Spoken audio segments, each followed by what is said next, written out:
All right. Awesome. So it is so good to see you guys tonight. One thing that we did not talk about before, but it's awesome to see many of you pulling out your notebooks and your Bibles right away. If you do not, I just want to say, if you do not have a Bible, come and see me afterwards or tell your small group leader and we will make sure that you get a Bible. We want everybody to make sure you have a Bible at home with you. If you need a notebook, we'll get you a notebook, all those things. Tonight, what I want to talk about, like I mentioned with our new merch that we have, we are talking about standing firm and taking ground. And I'm really just going to use my personal story of kind of who I am and things that God has shown me that I believe can glean some fruit for you as well. So my name is Jess. If you don't know me, I've been here for a long time. I've got some kids in the audience tonight. Actually, I'll just tell you quick, my husband is here too, Chad. I have 5 kids. My oldest is 21, and then they are 19, 17, 14, and I have a little 8-year-old Peyton that many of you know. So I grew up a lot like many of you. I grew up in the church, going to church every Sunday, pretty much doing church stuff every Sunday and every Wednesday. Got into high school. I went to St. Michael and made a lot of poor choices. I was really good at living the life at church on Sundays and Wednesdays. I was this kid right here in the front row, taking notes, acting like I had all my stuff together. And then I would go to school during the week, hang out with my boyfriend I shouldn't have been dating, and go to parties on the weekend. Maybe I would drink, maybe I wouldn't. Maybe I would just smoke half a pack of cigarettes because I thought that made me feel really cool, and then they wouldn't bug me to drink if I would do those types of things, right? So don't do that, guys. Bad choices, okay? I'm telling you this because I want you to know that myself and a lot of the adults in this room, we have stories that you can learn from. And the reason that we're here is that we don't want you guys to make the same mistakes that we made. And we don't want you guys to be, I'm 44 years old. I don't want you to be 44 years old when you learn some of the stuff I'm going to share with you tonight. Because if you can learn what I have learned in my life right now as a 6th grader, 7th, 10th, 12th, whatever it is, you are going to be in such an amazing spot with Jesus Christ. And maybe you're sitting here right now going, I don't even know who Jesus Christ is. I don't even know what you're talking about. And that's okay. I'm just so glad you're here. And you are even going to be able to relate to my story, to other people's story. Because to be quite honest, as I look back at my early years, I didn't really understand who he was either, if I'm being honest. I didn't understand what he truly has to offer each one of us, okay? So I'm going to fast forward a little bit. Like I said, I've always been loosely walking with Jesus my whole life, honestly, since I can remember. He's always been a part of it in some way. I would say that after high school, when I got basically my senior year of high school, I made the decision to break up with my boyfriend, and I literally told him, it was like the first time I realized it, I literally told him, like, I can't be with you because you have no desire to pursue Jesus Christ. And he looked at me and he was like, what are you talking about? Like, we have our whole life to worry about that. Why would we get serious about Jesus Christ right now? We can do that whole God thing later. And I was like, nope. We'd been together for almost 3 years. I was like, no, I'm sorry. I can't do this anymore. So that was it. Fast forward, good grief. About a year and a half later, I was married. Whoa, mic drop. I could just walk away right now, right? Yeah, so God had different plans for me. I met Chad. We started dating, got to know each other really quickly, and decided, hey, we wanted to get married. So we were dated 6 months, engaged, and got married 8 months later. It was that fast. I was 19. It worked. We've been married for 25 years. Yeah, praise God, right? But hasn't always been easy. So we'll not bore you with any more of who I am exactly. But I want to talk about the importance of exactly what this screen says, standing firm and taking ground. And how do you take ground? I want to read you this verse, Psalm 40, 1-3. I waited patiently for the Lord. He turned to me and heard my cry. He lifted me out of the slimy pit, out of the mud and mire. He set my feet on a rock and gave me a firm place to stand. He put a new song in my mouth, a hymn of praise to our God. Many will see and fear the Lord and put their trust in him. This is a really awesome verse to summarize what taking ground means. There's many ways you can look at this, and something cool that God has kind of laid on my heart that we're going to be doing as a youth group in the next several weeks here is you're going to get to hear from many different people from right here in our church sharing their story, kind of like I'm doing right now, and you're going to get to see how they took ground because, guys, honestly, everybody's walk looks different, right? The circle of friends that you three in the front row have looks very different from the circle of friends that you three in the second row have, right? Like we all have our different circles of friends. We all have our different people that we get the opportunity to influence, right? And whether you're on a football team, maybe you're a musician, maybe you're in a team, you're on part of the worship team up here, maybe you are into drama, maybe you do plays, maybe you don't do any of that stuff. Maybe you're a gamer and you have friends online that you talk to and hang out with and whatnot. Maybe it's just your family at home that you're closest with. Any of it's okay. My point is we all have different areas, different people in our life that we can impact, that we can take ground with, right? But if we don't take ground in our own personal life, it's really hard to help influence other people, right? So you can get a lot out of this verse, and we're gonna come back to these over and over again. But one that I'm gonna focus on today, because I feel like it's the part of my story that God wanted me to talk about today, is Isaiah 41:13. He says, "For I am the Lord your God, who takes hold of your right hand and says to you, 'Do not fear, I will help you.'" So I want you to all just hold up your right hand for a second. Everybody's got one, even if you're left-handed. We all have a right hand in the room, right? Now, I want you to think about something. This verse literally says, "I am the Lord your God who takes hold of your right hand and says, 'Do not fear.'" You can put your hands down. I guarantee everyone in this room has been afraid, probably even today. I have. Right? We all have different fears. You probably even woke up and looked at yourself in the mirror and went, "Oh man, should I really wear this? Is my hair okay? Should I put makeup on? Should I not put makeup on? Guys, should I wear a hat? Should I not wear a hat? Are these pants too small? Are these flood pants?" Like all the things that go through your head as a teenager, right? Where you're like, geez, why do I have 10 zits on my forehead? They weren't there yesterday. I mean, like you're afraid. If nothing else, you're afraid often of what people are going to think of you. Am I right? Yeah, right? Like we all have that fear. Maybe you're going through something super hard. Maybe your parents aren't getting along. Maybe you can't even stand your parents right now because they're not getting along. Or maybe you have a mom or a dad and you just can't connect with them, where you're just like so frustrated and you feel like they don't understand you, they don't see you. Maybe you've lost a friend super recently, or maybe you broke up with a boyfriend or a girlfriend recently. Whatever it is, maybe you're partying like crazy on the weekend and you know you shouldn't be, so you're living that like, oh man, I know I shouldn't be doing this, but these are my friends, I don't know who else to hang out with, all the things, right? Maybe you're walking with Christ super tightly right now, and that's amazing too. Even in those moments, we find it's easy to let fear slip in, right? And this verse for me, I will tell you 2 stories. About a year and a half ago, I was on a walk listening to a podcast in my neighborhood, and I was going through a hard thing. Honestly, don't even know what the hard thing was right now in the moment, if I'm being honest. But I was crying, and I was like, God, I can't do this. Like, I just can't do this. And I'm going to cry because it makes me emotional. This verse popped into my head. If I'm being honest, I don't even really know this verse at the time. It just like popped into my head like that I'm right here with you. I've got your right hand.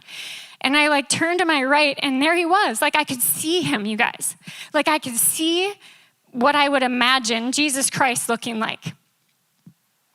We've all seen the pictures, right? It's probably so far off of what he actually would look like, but we've all seen it, right? And I literally could like tangibly feel him holding my hand and doing exactly what this says right here in verse 2. He lifted me out of the slimy pit, out of the mud and the mire. He set my feet on a rock and he gave me a firm place to stand. That firm place to stand was just him. Okay, he was telling me, like, I'm gonna be there with you. Yes, this situation sucks. This is super hard, but you're not alone. Just like this says, do not fear, I will help you. Okay? So my challenge to you guys is to believe, do you actually believe he will help you? Because the world is not gonna tell you that Jesus Christ is gonna help you. Your best friend who may not know Jesus is probably not going to remind you, oh, God's with you. He's going to help you. Maybe. I hope you have a friend in your life that will speak that truth to you, but maybe you don't. But he's right here. He cannot lie, you guys. God cannot lie. And so right here, he is telling us, he wants to literally hold your right hand. So anytime you're feeling like afraid, whether it's a test, whether it's a new environment, some of you probably walked into this building today scared out of your mind. I know I would have, especially if I would have been by myself in middle school or high school and I didn't know a single soul here, I would have been horrified.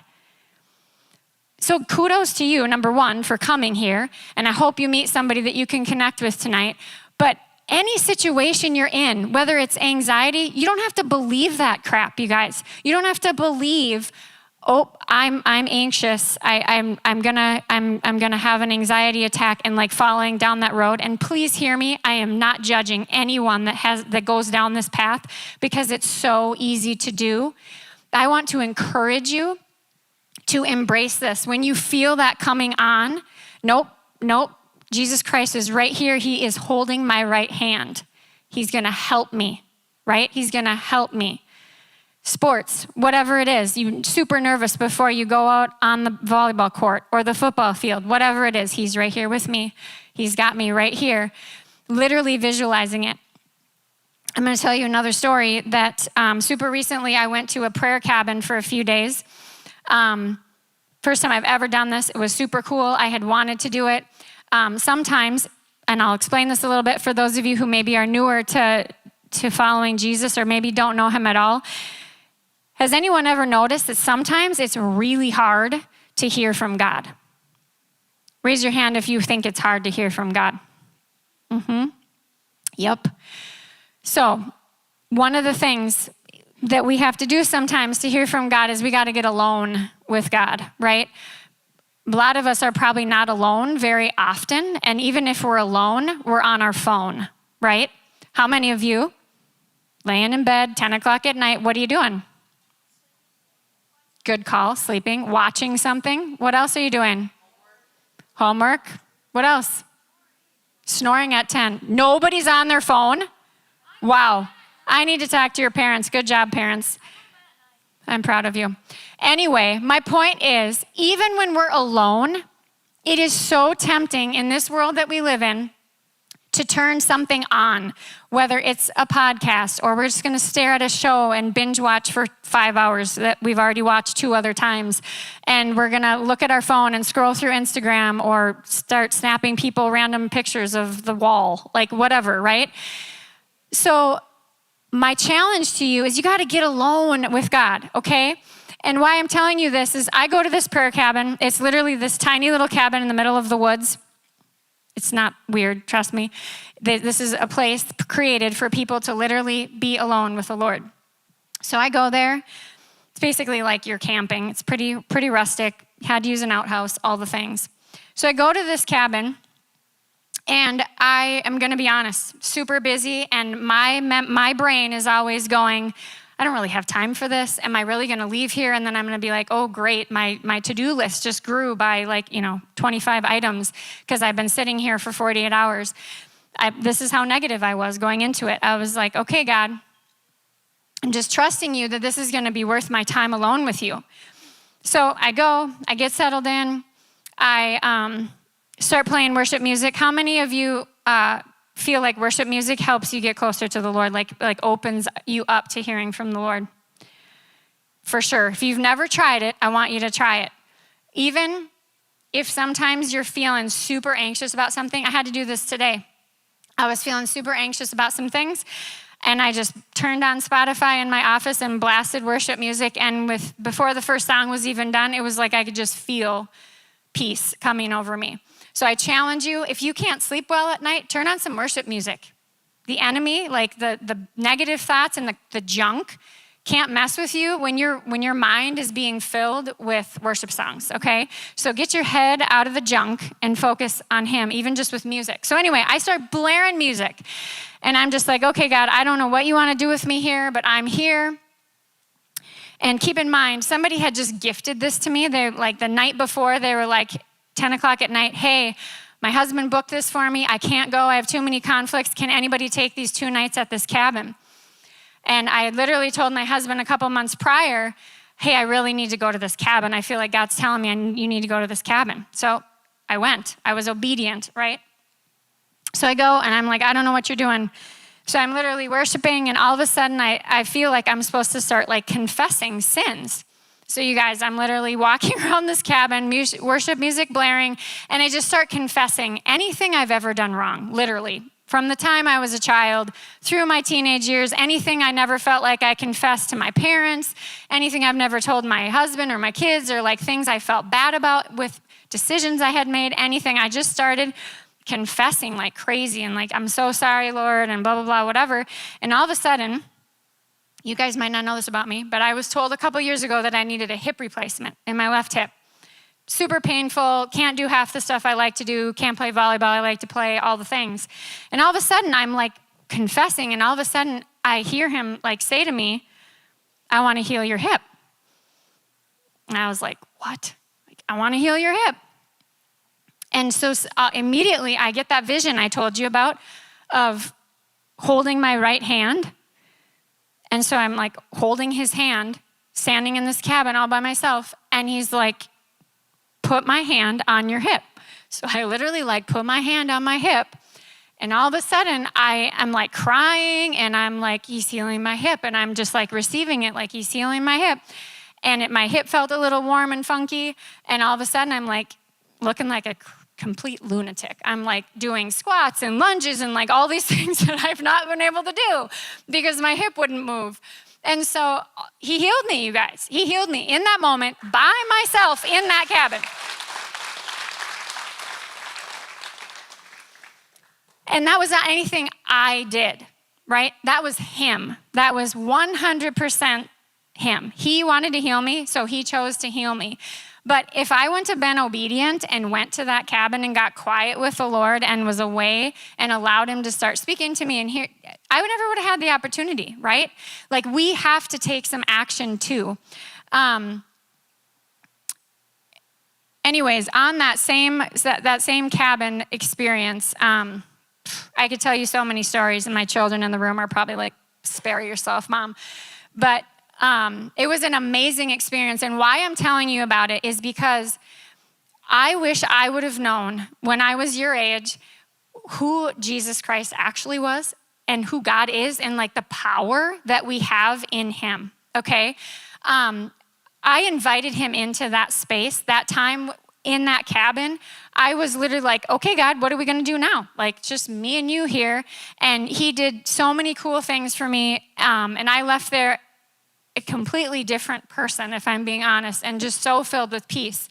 But one thing I want to point out to you, and it was so cool, we sang that second song today because I did not know we were singing that song about the good plans he has. Many people have maybe heard Jeremiah 29:11. For I know the plans I have for you, declares the Lord, plans to prosper you and not to harm you, plans to give you hope in a future. But we maybe ignore 12 and 11, and wow, I have a typo in there. Then you will call upon me and come and pray to me, and I will listen to you. You will seek me and find me when you seek me with all your heart. I will be found by you, declares the Lord. And I think oftentimes we want to focus on verse 11, believing like, oh yeah, God's got good plans for me. He does. He has good plans for every single person in this room right now. Hands down, no doubt, he has a plan and a purpose for every single person in this room. But guess what? If you take ground, like I'm talking about right now, and you decide that you're gonna seek him, you will find him, And that's when he can actually do the plan. That's when it can actually play out the way he wants it to play out, if that makes sense. So one of the things we're going to be talking about in the coming weeks here is like, what does that look like to take ground? All the different stories you're going to hear. How did people take ground to actually make a difference in their life? So for you, it might mean you're getting up at probably 6 a.m., even earlier. Some of you, I know your schedules are crazy that you have to keep for school and sports and all the things. But carving out even if it's just 5 minutes, you guys, play a worship song and get quiet with God, like literally just sitting there listening to the worship song so that you can start to like train yourself to feel that peace. Like when you feel that anxiety creeping in, or you feel the nerves coming, or you feel like, oh man, I'm gonna make that bad choice again. I'm gonna give into that temptation again. Whatever it is for you, we all have our different things. Maybe you're looking at something on your phone that you just shouldn't be looking at, right? Who knows what the issue is? Maybe you're telling a lie all the time, just covering up junk all the time. It's in those moments, like taking that and being like, okay, God, you're right here with me. You're right here with me. Whatever that muck and mire, the slimy pit that you're in, he wants to pull you out of it and help you stand on firm ground, right? And just remember, guys, he wants to be right there with you, holding your right hand. Literally visualize that. And if you can't, ask him. Just be like, God, I want to believe that you're right here with me. Please show me that you're with me, right? Show me who you are. But we have to initiate that stuff. Like, it's not just gonna magically happen to you. You have to initiate it, okay? So that's all I have for you today. I want you to think about something, though. I'll leave you with this. I would encourage you to memorize this verse. Take a picture of it, write down the reference, whatever you got to do. But if you can remember this verse, that he is with you all the time and he wants to help you. When you are looking at a situation and it feels hopeless, it feels like there's no way out, he's still there with you, okay? So he wants to help you. Real quick, I'm going to shift gears here. I have asked Mr. Josh Benson to come up. Something, you can go ahead and come up, Josh. Something that we want to do this year is called a 180 testimony. And I know Cole set something out a while back on the, yes, box jump. Woo! So Josh is going to kind of demonstrate what a 180 is for you. 60 seconds of kind of where your life was before Jesus, 60 seconds of what did Jesus do for you, and then 60 seconds of now what, right? Where are you at now? So Josh is going to kind of show you what that might look like, and then we want to hear from some of you. So if any of you have testimonies, let me know. You can respond to that youth text line, whatever it is, but we want to hear your stories, okay, guys? Thanks. Hi, guys. How's it going? All right. Awesome. Thanks for having me up. So 60 seconds of what my life looked like before Christ it was 100% about me. I was not good to my wife, not good to my kids, only cared about whatever it took for me to take care of That's what it looked like. And I only cared about myself, did not care. I had zero interest in helping other people. Only wanted to help myself, serve God. What are you talking about? That didn't even occur to me. Help other people. No thanks. For what? How does that help me? I only wanted to help myself. That was it in a nutshell. Only cared about me. Didn't care about, I cared about my kids, but it was me, right? So that was before Christ. Right now, just 60 seconds of how we found Jesus. Had been going to church my whole life. Wasn't living. I was going to the Catholic Church. Didn't really work that well for me. Found Christ in my bedroom with my wife. Just broke down. Came to a head with her. I was ready to go on two paths. One path, divorce. The other path, accept Christ into my life as my Lord and Savior and turn it all over to him in our bedroom 6 years ago. And that was the choice that I took right there in my bedroom, came into my life. I laid everything down at his feet and just, I laid it there. And then 60 seconds into what it's now. Yeah, how my life has changed now. I'm very much interested in helping people. I feel I'm definitely a better husband, a better dad. A couple of my kids are here tonight. They might tell you otherwise. But I would like to think that they've noticed a shift in that. I certainly don't want to be up here being a hypocrite, and there's nothing worse than that. What I'm trying to say, I'm certainly not perfect, nowhere near it.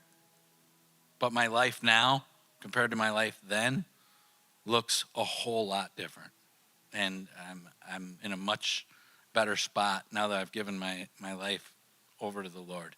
Again, I still fall down daily on certain things, but it looks a whole lot different. I would encourage every one of you to ask questions, and hope the Lord can get to you tonight, and just look forward to the season, the year coming up.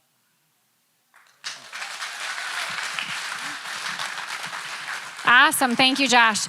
So it's that simple, guys, but that's really like, we want you to understand, like, telling your story, how powerful that can be. It's like, well, do you know how to tell people about Jesus? Ugh, it's kind of intimidating. But if you just figure that out right there, where were you before? What happened how did you meet him? And then now what's changed in your life? That's what'll make people believe in Jesus, right? So we're going to get to hear, like I said, a lot more stories in the coming weeks.